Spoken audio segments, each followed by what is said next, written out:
So, in the transformation to the film, what got carried over? What was sort of, how is this the inspiration in particular?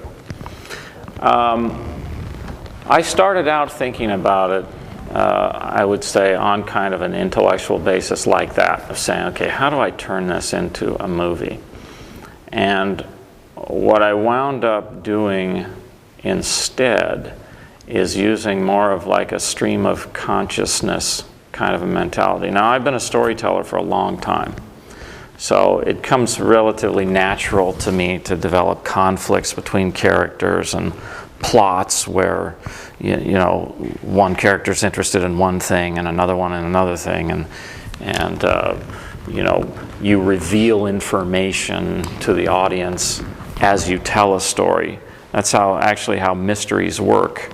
As you figure out, you know, something that's happened, and then you piece by piece reveal information to the audience, and they sort of put it together like the pieces of a puzzle coming together.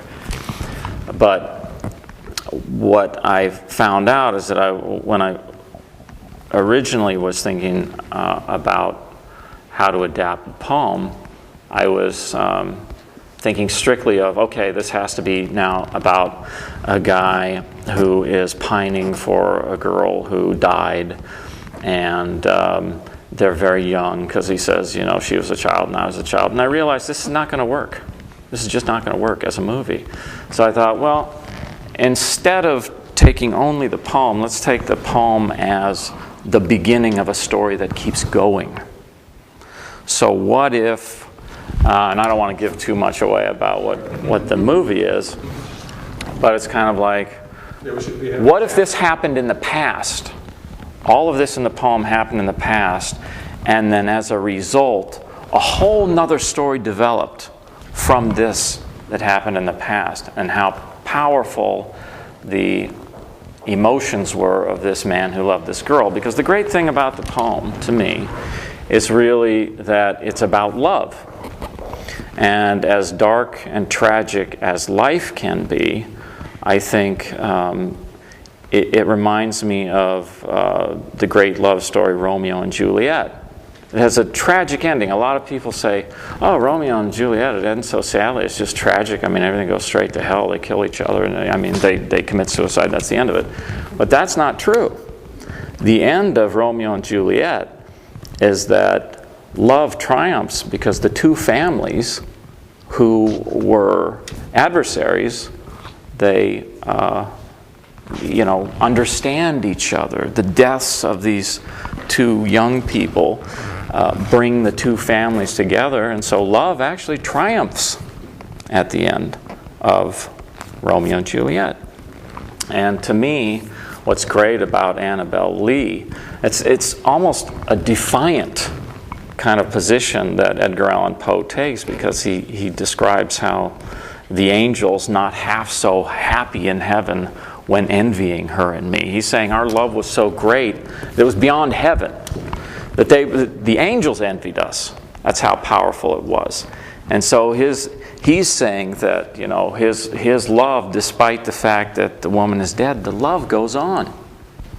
And that's a wonderful idea, and it's actually true, because anybody who's lost somebody that they love, a parent or anybody else, you realize your love doesn't stop.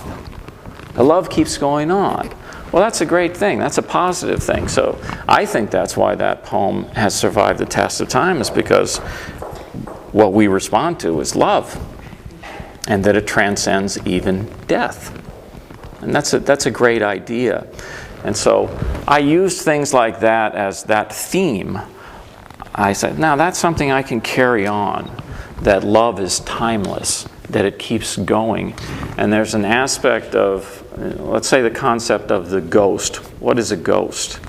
And why do ghosts exist?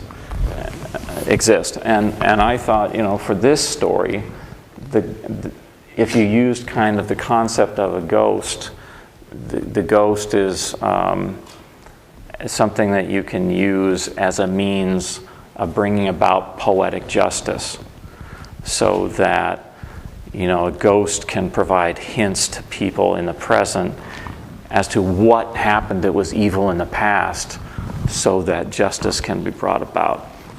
And this actually is what happens with any kind of detective story, is that you're trying to, find out who the culprit was by piecing together the evidence that's left behind. And everybody responds to that, right? I mean, that's why we like detective stories, is because they right a wrong. And that's satisfying, because we all want that. There's all kinds of evil that happens in the world, but we hope that as time progresses, we'll be able to find out who committed these crimes and make them pay for those crimes, or at least stop them from committing the crimes in the future. So again, that's kind of an idea that I used for this. This is not, I don't know if this is what's interesting or not, but...